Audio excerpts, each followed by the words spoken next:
सरजू के किनारे से हो करके और गंगा सरजू के मिलन के क्षेत्र पर पहुंचे हैं। वहां पहुंचे, विश्वामित्र जी से राम जी ने कहा कि यहां बड़ी दिव्य ध्वनि आ रही है, ये कौन सी जगह है? राम जी ने विश्वामित्र जी से पूछा तो विश्वामित्र जी ने बताया कि हे राघव, ये मलद और करुष देश हैं। इस मलद और करुष देश में इंद्र को दोष लगा था, तो इंद्र ने इस मलद और करुष देश में अपने पाप का अपनोदन करके और इसे शुद्ध किया था। लेकिन रावण की सुशिक्षित राक्षसी ताड़का इन देशों को उजाड़ दी है और यहां अब कोई नहीं रहता है। 10,000 हाथियों का बल रखने वाली ताड़का नाम की राक्षसी सुंद की पत्नी है और वो मारीच और सुबाहु 2 पुत्रों की माता है। ऐसी दुष्ट राक्षसी इस सारे वन को घेर करके रहती है, इसलिए आपको इस राक्षसी का सामना करना होगा। नौका की व्यवस्था हुई, गंगा जी को पार करके, और विश्वामित्र जी के साथ दोनों भाई वन से होकर के आगे बढ़े।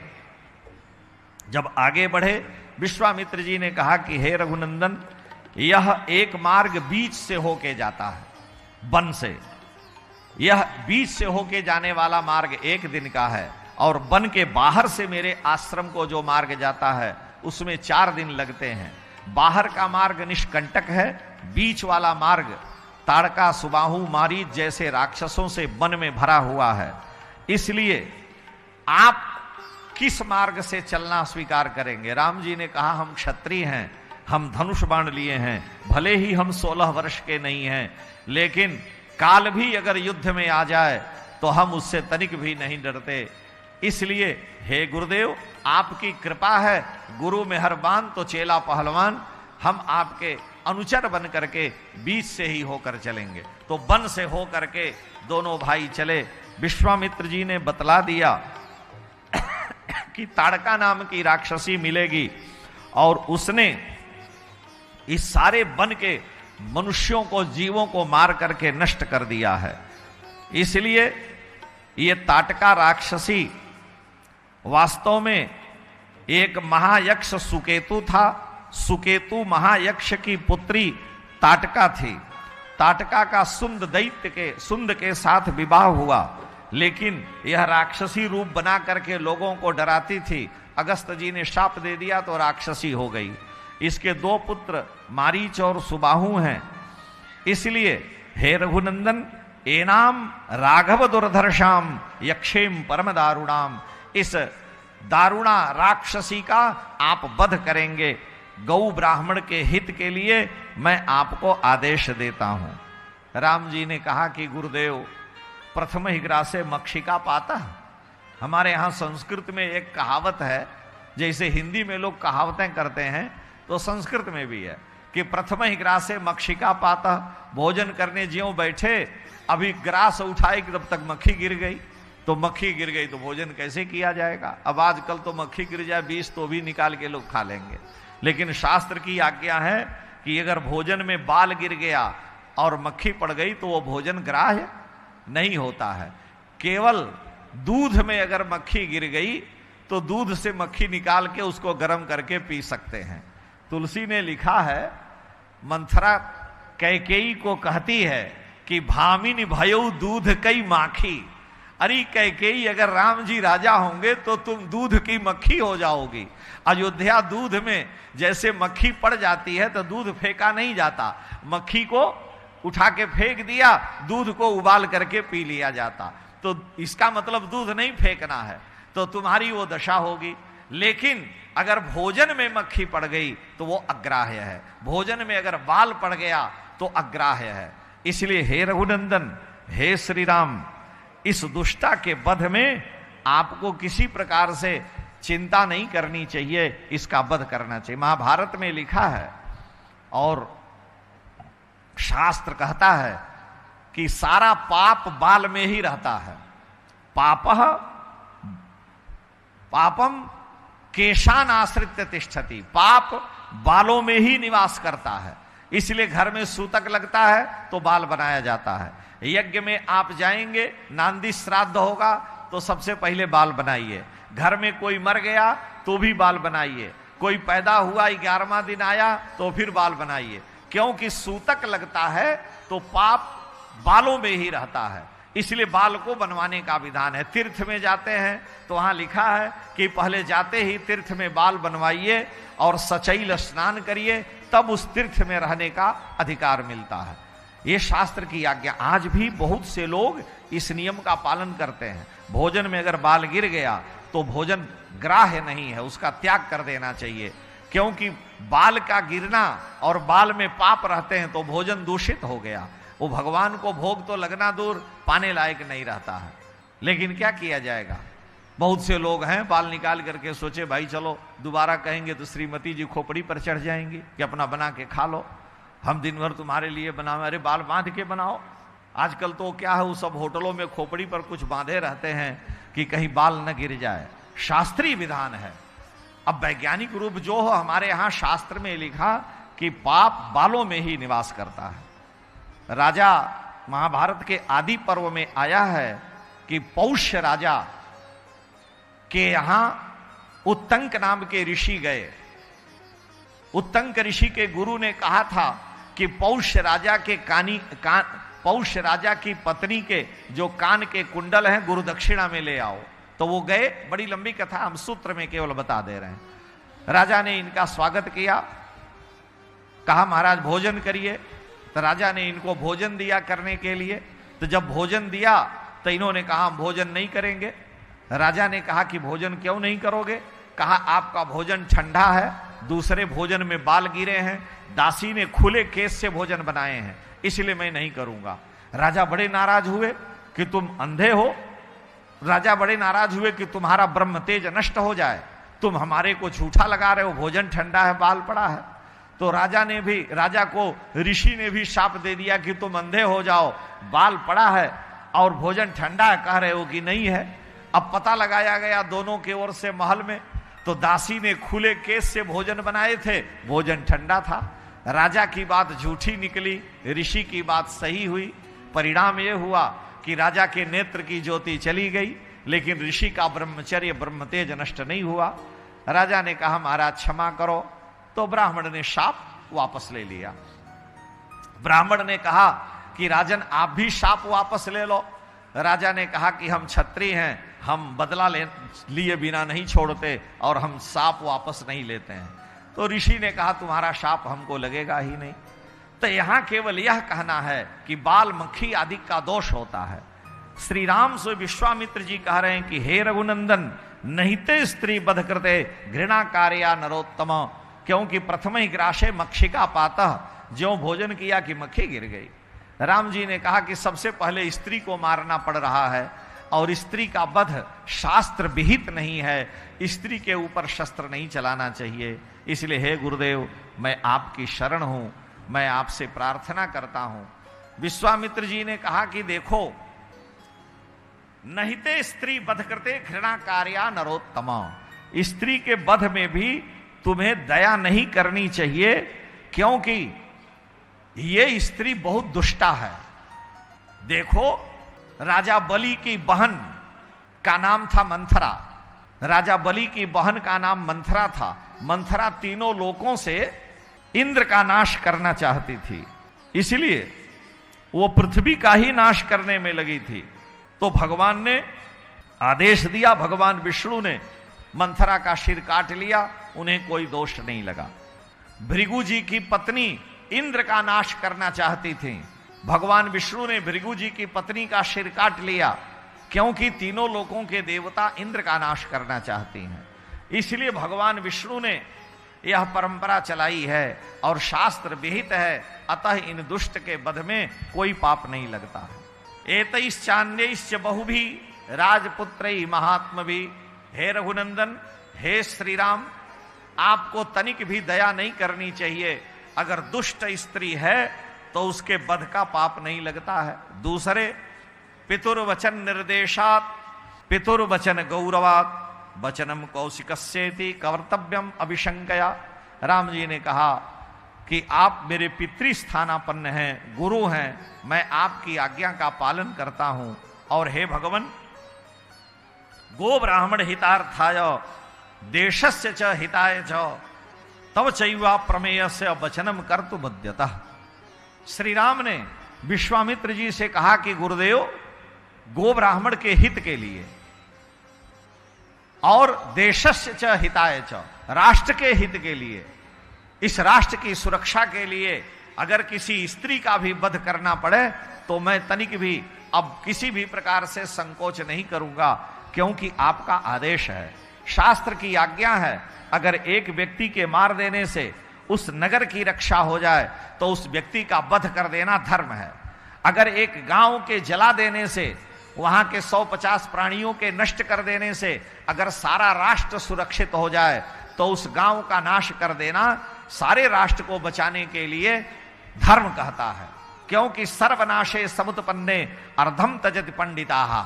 जहां सर्वनाश की बात आती है, जहां राष्ट्र की बात आती है, वहां किसी एक व्यक्ति के द्वारा अगर राष्ट्र की हानि होनी है तो उसके वध में कोई दोष नहीं, कोई पाप नहीं। अब संविधान आपका जो कहे बात अलग है, लेकिन जो हमारा धर्म शास्त्र है वो आज्ञा देता है कि अगर राष्ट्र का विप्लव दिखाई दे रहा है, राष्ट्र के ऊपर किसी के ऊपर संकट आ रहा है, जहां राष्ट्र की स्थिति संकट में पड़ने वाली है, तो उस व्यक्ति के वध में कोई पाप नहीं है और ये न्याय है कि उसका तुरंत वध कर देना चाहिए।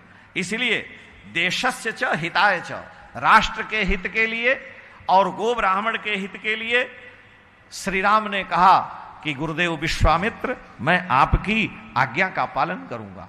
वन के अंदर गए, राक्षसी ताड़का पर्वताकार शरीर धारण करके पूरब की ओर मुंह करके खड़ी थी, क्योंकि विश्वामित्र जी का आश्रम वहां से पूरब था और इधर पश्चिम से अयोध्या से विश्वामित्र जी गए हैं राम लक्ष्मण को लेकर के। विश्वामित्र जी ने आदेश दिया कि इसका वध करो। राम जी ने कहा कि हम सूर्यवंशी क्षत्रिय हैं और सम्मुख हम प्रहार करते हैं, मैं कोई पीठ हमको दिखाता है तो हम उस पर शस्त्र का प्रहार नहीं करते।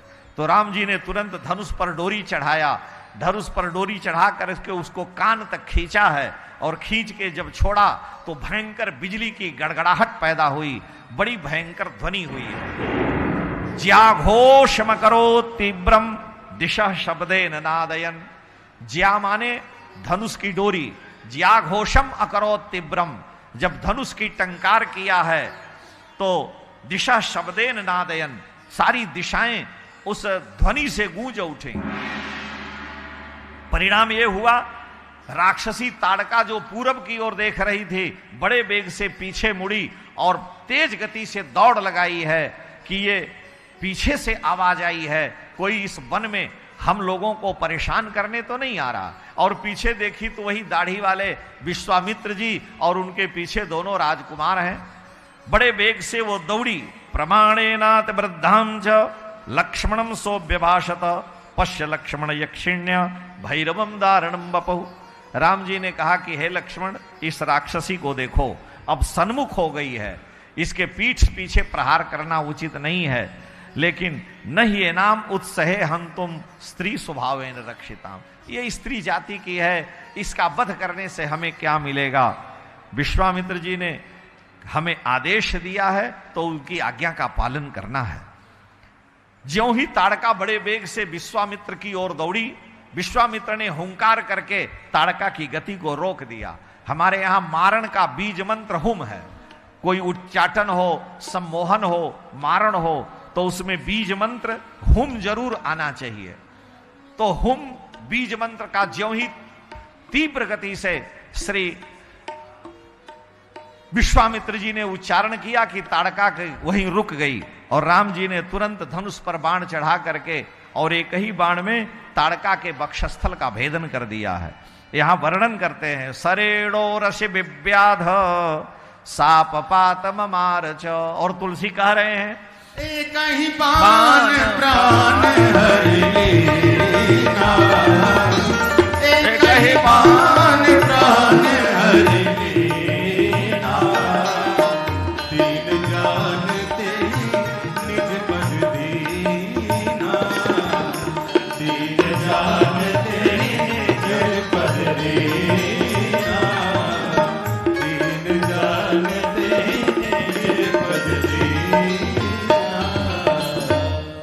एक ही बाण में श्री राम ने ताड़का का प्राण हर लिया। श्री कृष्ण ने जब पूतना को मारा था तो पूतना का शरीर 6 कोस लंबा चौड़ा था, और श्री राम ने जब ताड़का को मारा तो ताड़का का शरीर भी 6 कोस लंबा चौड़ा था। और गजब की बात यह है, दोनों अवतारों में, श्री रामा अवतार में भी सबसे पहले भगवान ने ताड़का को मारा, और कृष्णा अवतार में सबसे पहले भगवान कृष्ण ने पूतना को मारा। पूतना और ताड़का दोनों में 5 मात्राएं हैं। ताड़का पूतना 5 मात्राएं हैं, दोनों पंचपरवा अविद्या हैं। और भगवान जब कभी भी अवतार लेते हैं तो सबसे पहले अविद्या शक्ति का ही नाश करते हैं, अविद्या माया का ही नाश करते हैं। क्यों कि एक विद्या माया है, एक अविद्या माया है। तुलसी ने लिखा है कि विद्या अपर अविद्या दो, एक दुष्ट अतिशय दुख रूपा, जाबस जीव पराभव कूपा। अविद्या माया जीव को संसार में डालती है, और एक रचई जग गुण बस जाके, प्रभु प्रेरित नहीं निज बलता के। विद्या माया जीव को भगवान से मिलाती है। तो कृष्णा अवतार में भी 6ठे दिन भगवान ने 6 कोस की लंबी राक्षसी पूतना का अविद्या माया का नाश किया, ऐसा आचार्यों ने लिखा है। और यहां श्री राम ने भी 15 वर्ष की आयु में अविद्या माया ताड़का का संहार करके रावण को चुनौती दिया है, क्योंकि रावण के सुशिक्षित राक्षस सिद्धाश्रम में रह रहे थे। हमारे यहां हम लोग राष्ट्रवाद की बातें करते हैं, लेकिन विश्वामित्र जी ने रावण के सामने किसी की बोलने की सामर्थ्य नहीं थी, लेकिन एक महात्मा, एक ऋषि ने सिद्धाश्रम बक्सर में रावण के विरुद्ध बिगुल बजा रखा था, और रावण के नाश के लिए और अपने बल शक्ति का संवर्धन करने के लिए, वैदिक सनातन धर्म की रक्षा के लिए और भारत राष्ट्र की रक्षा के लिए विश्वामित्र जी बिहार के बक्सर में यज्ञ कर रहे हैं रावण के नाश के लिए। पृथ्वी का कोई राजा विश्वामित्र जी के इस यज्ञ का साथ जल्दी नहीं दे रहा था। केवल अयोध्या से चक्रवर्ती दशरथ जी ने उनके यज्ञ की रक्षा के लिए अपने प्राण प्रिय पुत्र श्री राम और लक्ष्मण को समर्पित किया है।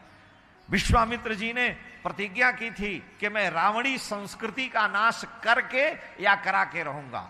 तो विश्वामित्र जी ने रावणी संस्कृति के विरुद्ध यज्ञानुष्ठान का संकल्प ले रखा है, लेकिन जब राक्षस आते हैं तो विश्वामित्र को क्रोध ही नहीं होता है, इसलिए इनको सहायता चाहिए श्री राम लक्ष्मण की। तो श्री राम ने एक ही बाण में ताड़का का काम तमाम कर दिया। राम जी के बाण की भी बड़ी विशेषता है, एक बाण छोड़े और एक ही बाण में ताड़का का नाश हो गया है। नहीं तो हमारे यहां लिखा है शास्त्र में राम जी के बाण के लिए कि तूणे नई कशरह करेण दशधा संधान काले शतम। तूणे नई कशरह करेण दशधा संधान काले शतम। चापे भूत सहस्र लक्ष गमने कोटिश्च कोटिर्वधे। अन्ते चार्व निखर्व बाण विविधौ सीतापते केवलम। अन्ते चार्व निखर्व बाण विविधौ सीतापते शोभितम। एतत् बाण पराक्रमस्य महिमा सतपात्र दानम यथा। राम जी के तर्कस में एक बाण है, शास्त्र कह रहा है तूणे नैक, तुणीर में एक बाण है श्री राम के, और जब हाथ में लेते हैं तूणे नैक करेण दशधा, और जब हाथ में लेते तो बाण 10 हो जाता है। और संधान काले शतम, जब धनुष को खींचते हैं तो एक बाण धनुष पर रखने पर 10 और खींचने पर 100 हो जाता है। संधान काले शतम। चापे भूत सहस्र, और जब चढ़ जाता है तो सहस्र हजार हो जाता है, और जब छोड़ते हैं गमन करते हैं तो लाख हो जाता है, और जब वध करना है तो कोटिश्च कोटिर वधे, करोड़ों की संख्या में वो असुरों का नाश करता है। अगर अरब खरब हैं तो अंते चार्व निखर्व, अंत में अरब खरब हो करके बाण विविधौ, अनेक रूपों में आसुरी शक्ति के का राम जी का बाण संहार करता है। एतत बाण पराक्रम से महिमा, ये राम जी के बाण पराक्रम की महिमा है। सतपात्र दानम यथा, जैसे सतपात्र को दिया गया दान, जो पात्र है सतपात्र को आपने अगर 10 रुपए दान किया तो वह दिन प्रतिदिन बढ़ करके करोड़ों का आपको लाभ देता है। और वही कुपात्र को दान कर दीजिए, दिन भर बीड़ी पीता हो, पंडित जी दिन भर गुटखा खाएं, उनको दान करिए तो वो अग्नि में जैसे स्वाहा स्वाहा अग्नि बुझ गई तो कर रहे हैं, धुआं में डालना उसका कोई फल नहीं है। पात्र का विचार किया जाना चाहिए। अपात्र को अगर दिया गया दान तो उसका कोई फल नहीं, और पात्र को दिया गया तो उसका फल है। अब पंडित जी मुंह में गुटखा भरे हैं, पंडित जी जजमानी करने आए तो उन्होंने भेष बना लिया और साल में कभी गायत्री जानते ही नहीं, जपे नहीं करते हैं, तो ऐसे को दिया गया दान का कोई फल नहीं। पंडित जी नाराज हो चाहे प्रसन्न हो, जो यथार्थ शास्त्र कह रहा है अधिकार उसको है। इसलिए सतपात्र दानम यथा, पात्र का विचार करके दान का विधान है। और अगर पात्र को दान नहीं किया तो दाता पहले नरक में जाता है, लेने वाला बाद में जाता है। इसलिए दाता को विचार किया जाना चाहिए। इसलिए श्री राम के बाण का यह अद्भुत पराक्रम है, आचार्य वर्णन कर रहे हैं। उसको एक ही बाण से भगवान ने उसका प्राण ले लिया, लेकिन जाना कि स्त्री जाति की है, इसलिए दीन जानते ही निज पद दीन्हा। विश्वामित्र जी बड़े प्रसन्न हुए, श्री राम को हृदय लगाया और प्रसन्न होकर के धर्म चक्र, विष्णु चक्र, दंड चक्र, वज्र और ब्रह्मास्त्र, ऐशिकास्त्र, मोदकी, शिखरी, कालपास, वरुण, ब्रह्मपाश आदि जितने भी दिव्य अस्त्र हैं सब राम जी को दिया है। विश्वामित्र जी ने कहा, हे रघुनंदन, मैंने आपको जान लिया, ताड़का का आपने वध कर दिया है, इसलिए मुझे विश्वास हो गया है कि आप इस राष्ट्र की रक्षा कर सकते हैं। आपने ताड़का का वध किया, मुझे पूर्ण विश्वास हो गया कि रावणी संस्कृति का आप नाश करेंगे, आप रामी संस्कृति की स्थापना करेंगे। हे राघव, आप राम राज्य की स्थापना में समर्थ होंगे, इस ताड़का राक्षसी के नाश से ही मुझे पता चल गया है। अतः मेरा आशीर्वाद है, आप बैठिए। राम जी बैठ गए। विश्वामित्र जी ने आचमन कराया और वशिष्ठ जी से लड़ने के लिए कठोर तप करके जितने दिव्यास्त्र विश्वामित्र जी ने प्राप्त किए थे, मंत्र बोलते गए और राम जी के सामने वो सब मूर्तिमान होकर प्रकट हो गए। देखिए, दो चीजें होती हैं, एक अस्त्र होता है, दूसरा शस्त्र होता है। अस्त्र और शस्त्र, शस्त्र हाथ में ले करके फेंक करके चलाया जाता है, जैसे भाला है, कृपाण है, धनुष है, गदा है, इनको शस्त्र बोलते हैं। और अस्त्र मंत्र रूप में होता है, अस्त्र मंत्रात्मक होता है, जैसे ब्रह्मास्त्र है, मंत्र पढ़ेंगे प्रकट हो जाएगा। सुदर्शनास्त्र है, सुदर्शन का ज्यों ही उच्चारण करेंगे प्रकट हो जाएगा। अस्त्र मंत्र रूप होता है, वो मंत्र से हृदय में रहता है, मंत्र का उच्चारण किए वो दिव्य अस्त्र प्रकट हो जाएगा। लेकिन शस्त्र हाथ में लिया जाता है। तो जितने भी दिव्य अस्त्र थे सब प्रकट हो गए राम जी के सामने। उपतस्थुर महारहाणी सर्वाण्यस्त्राणि राघव ऊचुश्च मुदिता रामम सर्वे प्रांजलिस्तथा। सभी दिव्यास्त्र प्रकट होकर के राम जी से कहे कि हे प्रभु, विश्वामित्र जी ने हमें आपको दिया है, अभी तक हम विश्वामित्र के पास थे, अब आप हमें आदेश दें, हम आपकी कौन सी आज्ञा का पालन करें। तो राम जी ने कहा कि मानसा में भविष्यद्भम, आप सभी दिव्यास्त्र मेरे मन में निवास करें और इति तान अभ्यचोदयत, जब हमें आवश्यकता होगी हम आपका स्मरण करेंगे तो आप प्रकट होंगे। तो विश्वामित्र की तपस्या से जितने उनके दिव्य अस्त्र थे सब मूर्तिमान होकर के प्रकट हुए, फिर राम जी के मन में विद्यमान हो गए। विश्वामित्र जी के यज्ञ की श्री राम जी ने रक्षा की। 6 दिन 6 रात लगातार जग करके मारी सुबाहु किसी प्रकार का आक्रमण न करें, यज्ञ की रक्षा करते रहे। 6ठे दिन मारीच नाम का राक्षस आया, भगवान श्री राम ने मानवास्त्र से उसे मार करके समुद्र में फेंक दिया और वो समुद्र में तैर करके लंका में बैठ करके भजन करने लगा। अग्निबाण से भगवान ने, श्री राम ने अग्निबाण से सुबाहु को मार करके जला करके नष्ट कर दिया। श्री विश्वामित्र जी के यज्ञ की रक्षा में, यज्ञ में जितने बाधक अन्य राक्षस थे, लक्ष्मण जी ने सबका काम तमाम करके विश्वामित्र जी के यज्ञ की रक्षा की है।